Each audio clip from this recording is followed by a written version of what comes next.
ko'ryapsizmi? Tayyorlanish jarayoni. Mana hojatxonaning dorisi 4 kiloni solamiz. Plastmassa idishga albatta. Boshqa narsani eritib yuboradi.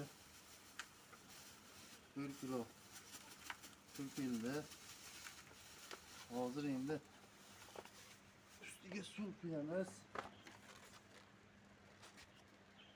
Kamida 10 litr. O'shanda ham suv 10 litrdan kam bo'lsa qaynab ketadi. Ko'proq bo'lsa ziyoni yo'q. Chemikat ishlashi 100%.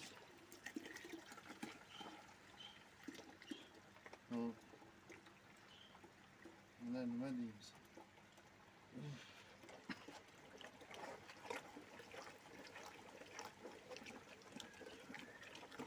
To'rt kilosi bir kubba axlatni suvga aylantirib yuboradi. Suv bo'lgandan keyin yerga shimilib ketadi.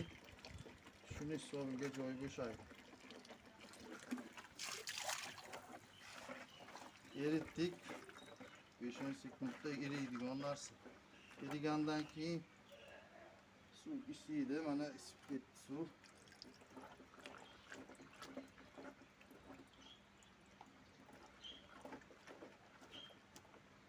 Suvdan olingda ozgina.